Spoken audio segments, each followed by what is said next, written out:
Hai guys, ketemu bersama Derby. Si aktor The Dirty Vote, Ferry Amsari. Bisa-bisanya yang orang nggak berguna bagi bangsa ini mengkritik Kang Deddy hanya karena Kang Deddy nangis melihat hutan yang sedang dieksplor, nggak pada fungsinya. Oh my God, ini menciptakan banyak yang membela Kang Deddy, termasuk channel ini. Kita akan bahas dia aksinya. Beberapa hari yang lalu ada pemimpin yang menangisi nasib hutan. Saya tidak tahu tangisnya benar atau tidak, itu bukan urusan kita. Penting dia menangis bahwa bagaimana pengelolaan hutan yang rusak. Itu karena sebagian daerah aliran sungai diberikan izin untuk berbisnis. Akibatnya peruntukan lahan hutan berganti. Saya tidak terbayang kalau pemimpin hanya bisa menangis untuk itu. Yang harus keluar adalah kebijakan, memastikan rakyat tidak lagi tertimpa bencana, dan memastikan kebijakan itu betul-betul pro, tidak hanya pro kepada para pebisnis. Nah, itu ada omongan yang gak sinkron. Ya, statementnya tolol bagi aku. Kenapa? Dia bilang, nggak perlu nangis, langsung kebijakan yang pro sama rakyat. Hei, kalau pro sama rakyat, berarti harus tahu lu isi hatimu seperti apa. Kalau kau nggak nangis melihat situasi seperti itu, bagaimana dikatakan bahwa kebijakan itu kedepannya adalah pro akan rakyat? Hei Ferry, yuk pakai logikamu. Kau katanya pakar hukum. Mengenai itu kau nggak paham kau. Kang Deddy menunjukkan, dia ketika dia melihat gunung yang harusnya pada fungsinya yaitu menyerap air malah diutak-atik sedemikian rupa menjadi lahan bisnis. Lalu dia menangis di situ. Tapi ingat, langkah dia langsung dikeluarkan dia kan untuk mengobrak-abrik bangunannya yang sudah terbangun. Nggak peduli berapa kerugiannya. Itu nggak kau puji kan, Ferry? Kau pakai mimbar masjid yang suci itu untuk mengolok-olok orang yang sedang bekerja untuk masyarakat. Begitu hinanya kau. Kau kayaknya sudah mulai terbuai dengan julukan dari tim Abah ya, aktor The Reboot. Itu hinaan buat kau, Ferry. Entah apa yang kau lakukan selama ini. Pakar. Berfungsi pun enggak kau. Oke, kita lupakan. Sebenarnya masih panjang ini, tapi kita lupakan. Ya, karena banyak yang ingin membahas tentang dia. Orang pertama, guys. Perbaiki hukum di Indonesia kalau lu jadi pakar hukum. Nah, ini kan nangisnya 5 tahun sekali ya. Gak usah mengomentari pejabat-pejabat yang udah bener. Gak usah. Kerja lu aja yang bener. Gak usah lu ngeritik-kritik orang. Kerja aja lu gak bener, lu nya aja gak bener kerja lu. Kritik-kritik orang yang gak bener, ngatain nangis. Nggak jadi masalah, mau nangis mau apa mau kagak, yang penting kerjanya benar, nggak kayak lo, nggak ada bukti. Paham nggak lo? Sabar bang, sabar abangku, fokus mengendarain. Kenapa disuruh kerja yang bener? Ya itu bagian kerja nggak bener. Kau datang ke masjid untuk dibayar untuk menyampaikan tausiah di momen Ramadan lah ya, taraweh lebih tepatnya. Nah, kau malah menyinyiri orang yang sedang bekerja. Lalu habis itu kau terima uang. Itu yang gue bilang kerja gak bener. Tempat yang suci loh, masjid loh. Ih, ngeri loh. Ngeri guys, ngeri. Saya aja buat konten nyinyirin kontenin aja, dihujat. Nah, apalagi orang yang pakai mimbar, oh tapi beda ya. Ini akan dipuji sama balasan anak-anak Abah. Dipuji habis-habisan. Dipuji. Oke, next. Nyinyir, iri, dan ngeyel. Ferry Amsari, dosen hukum tata negara yang tidak pernah praktek di pengadilan. Mampus kok. Ya, seolah-olah praktek di MK itu lebih susah. Justru pembuktian di MK itu lebih sederhana dibandingkan dengan ratusan perkara-perkara internasional dan arbitrasi internasional yang sudah Hotman pegang melawan berbagai pengacara. Oke. Kita ambil statement awalnya untuk Ferry Amsari ya. Nyinyir, iri, dan ngeyel. nyinyir, iri, dan ngeyel. Ya kau lah, Ferry. Ya kau itu orangnya. Aku nggak paham si Ferry ini. Dia orang Padang, tapi dia pakar hukum. Berarti dia menempatkan hukum sebagai landasan berpikirnya dia kan. Ada yang juga bilang bahwa ini mah pengikut HTI. Saya nggak tahu iya atau tidak. Tapi buah pikirannya itu yang kacau. Makanya dibilang ngeyel, iri, dengki. Oke. Orang ketiga. Inilah reaksi Ketum WIKD Portakabayan atas sindiran Ferry Amsari terhadap KD. Assalamualaikum warahmatullahi wabarakatuh. Waalaikumsalam. Ini ada lagi nih.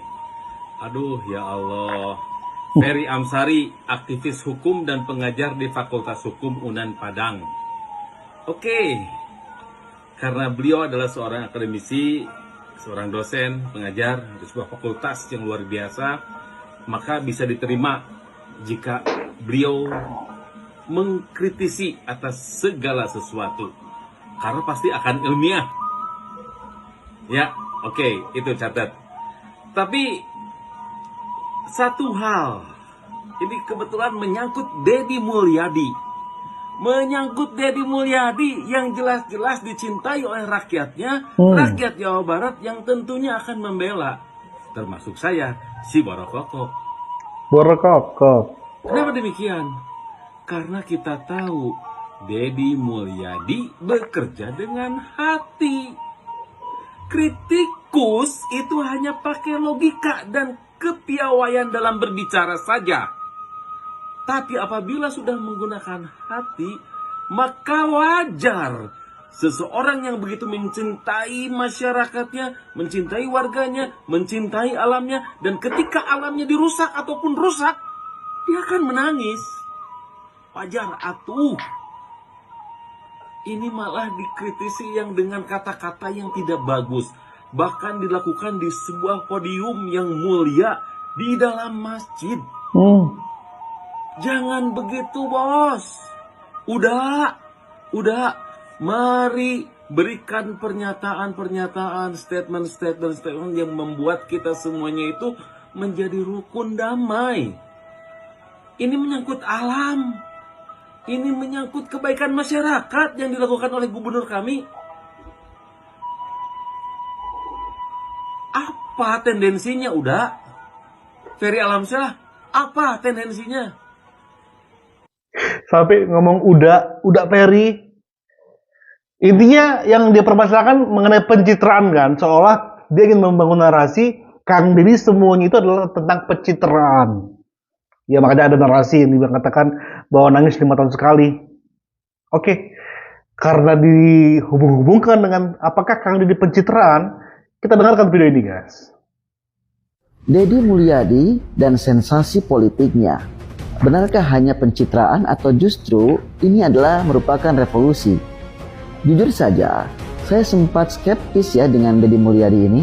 Saya terlalu sering melihat pejabat yang berlaga merakyat, tetapi ujung-ujungnya hanya pencitraan demi kepentingan politik. Namun, ada sesuatu yang berbeda nih dari Kang Deddy ini. Ia tidak sekedar bicara, ia bertindak tentunya, dan yang lebih mengejutkan, tindakannya mengguncang sistem bahkan di level nasional. Luar biasa ini. Ferry, dengar, buka telingamu ya. Bukan tanpa kontroversi, Deddy melakukan hal ini tentu jarang disentuh pejabat lain. Dan mau tidak mau kita harus bertanya, apakah ini strategi politik cerdas atau memang langkah nyata yang akan mengubah sistem pemerintahan kita. Nah, ada tiga hal gila ya yang ia lakukan ya, yang membuat saya dan mungkin juga Anda ya berpikir ulang terkait Kang Deddy ini. Yang pertama, ia berani membongkar dapur kotor pemerintahan. Siapa lagi yang berani coba? Biasanya pejabat memilih diam atau justru ikut menikmati sistem. Tapi tidak dengan Kang Deddy ini ya. Ia membuka transparansi anggaran pemerintahan provinsi secara terang-terangan, mengkritik pengelolaan dana dan mempertanyakan pengeluaran yang dianggap tidak masuk akal. Luar biasa kan? Tentu hal ini ada dampaknya ya. Ia membuat masyarakat sadar bahwa ada banyak ketidakwajaran dalam pengelolaan dana daerah. Nah, pejabat lain mulai gerah nih, karena pola lama yang mereka biasa lakukan, tentunya ini menjadi sebuah ancaman. Nah, tanda petik ya tentunya. Nah, Paham. diskusi publik soal transparansi anggaran menjadi lebih luas tentunya. Konsekuensi dari cara kerja seperti yang dilakukan oleh Kang Deddy, sesuatu yang sangat-sangat jarang terjadi. Tapi apakah ini langkah idealisme murni atau hanya strategi politik untuk menarik perhatian? Tentunya ada hal yang lain ya yang sangat unik yang saya lihat. Yang kedua tentunya adalah beliau mampu menghidupkan budaya Sunda. Tentu Kang Deddy selalu tampil dengan pakaian khas Sunda, mengkompanyekan budaya lokal, bahkan memasukkan unsur budaya dalam kebijakan. Nah, itu yang nggak dipahami oleh Ferry. Kang Deddy ini basicnya adalah orang yang menjunjung tinggi leluhur, adat istiadat Sunda. Begitu merasuki jiwanya, bahkan ketika dia menangis, aku paham banget. Karena itu bukan tiba-tiba dia menangis, ya. Yang ngikut Kang Deddy lama pasti paham. Nggak ujuk-ujuk Kang Deddy menangis. Dia itu memang konsen dalam hal itu. Apalagi makanya teman-teman saat Kang Deddy gencar mengenai ada kayak tugu difitnah kali kan. Ketika dia menggaungkan mengenai hutan difitnah pasti ini. Dan tentunya selain itu ya, kalau kita bongkar sedikit, kenapa sih Ferry Amsari getol banget mengincar Kang Deddy? Emang salah Kang Deddy apa ke Ferry Amsari? Simple jawabannya. Karena Kang Deddy adalah orang dalamnya Pak Prabowo, tangan kanannya Pak Prabowo. Siapapun di lingkaran Pak Prabowo akan diserang oleh dia. Otomatis kita tahu semua, khususnya di Jawa Barat ya. Ya kita akan masuk ini ke orang-orang Balawi yang terus disindir, diperangi oleh Kang Deddy. Bahkan yang terbaru kita akan up soalnya itu mengenai kaum Balawi juga yang dilarang ya. Ada dilarang kenapa? Kita akan up to di video selanjutnya guys. Tapi yang poinnya adalah saya mau sampaikan, kalau nggak paham mengenai seseorang, jangan cuap-cuap. Apalagi kau disebut orang pakar, ya Ferry. Terlihat bahwa kamu itu bukan pakar-pakar amat. Bahwa kamu itu bukan pinter-pinter amat. Untuk menganalisa itu aja kamu gagal. Apalagi menganalisa bangsa yang lebih besar ini. Makanya aku gak setuju kau disebut sebagai pakar. Melawan Hotman pun mungkin kau kalah. Hotman tuh belum profesor loh. Ya, belum profesor. Ya kau mungkin level-levelnya Roy Suryo, Refli Harun dan sejenisnya. Dan kita akan terus kawal guys. Ini adalah komitmen saya untuk mengawal Kang Deddy dan pemerintahannya. Di awal tuh gak mudah. Apalagi habis masa-masa kalah pilgub, mereka akan mengeluarkan narasi. Nanti ketika sudah mulai tenang airnya, barulah kita mulai meninggalkan. Biarkan Kang Deddy bekerja secara maksimal. Thank you guys. Bye-bye.